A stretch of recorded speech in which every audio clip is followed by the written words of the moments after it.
Look at how you buy things today. You pull out a tiny piece of plastic, you tap it against a glowing plastic box, or you look at your smartphone screen with your face. Suddenly, a digital number changes on a server. You now own a new pair of shoes. The money is completely invisible. It is just a concept inside our collective human imagination. But thousands of years ago, buying a snack was a logistical nightmare. The story of how we traded physical things for invisible numbers is completely wild. Before money existed, humans used the barter system. If you had a spare cow and you wanted a new sword, you had to find a blacksmith who specifically needed a cow.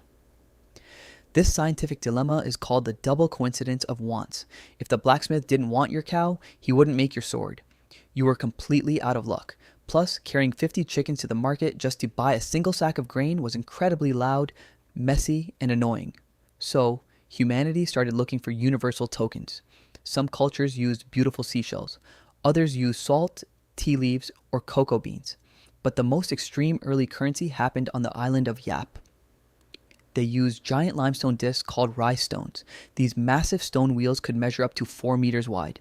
They could weigh more than 4,000 kilograms.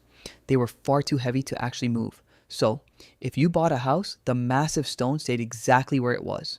Everyone in the village just verbally agreed that the stone now belonged to the new owner. One time, a boat was transporting a massive stone and a violent storm knocked it into the deep ocean. The stone sank to the bottom of the sea, completely out of sight. But the villagers decided that the stone was still completely valid. Even though it was underwater, people kept trading ownership of it for generations. Eventually, humanity upgraded to precious metals. Gold and silver became the global gold standard.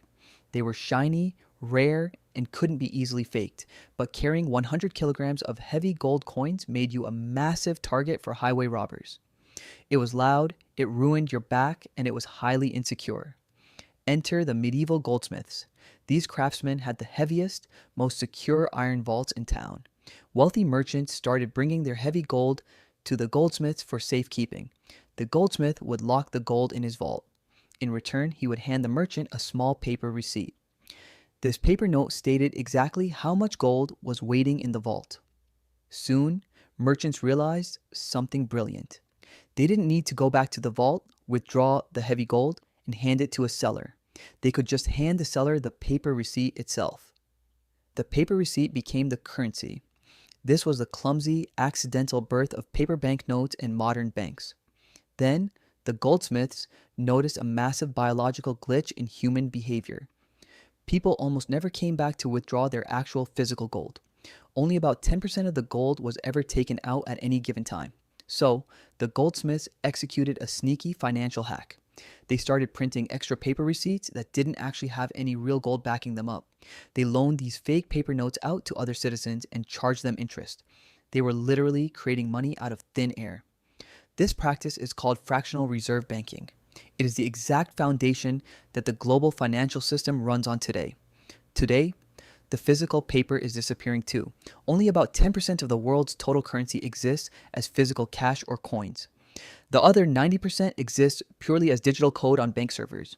We spent 10,000 years moving from heavy 4,000 kilogram rocks to completely invisible electrons. All so we can buy things from our couch without breaking a sweat. If you found this history lesson valuable, please leave a like on the video. It really helps the channel grow.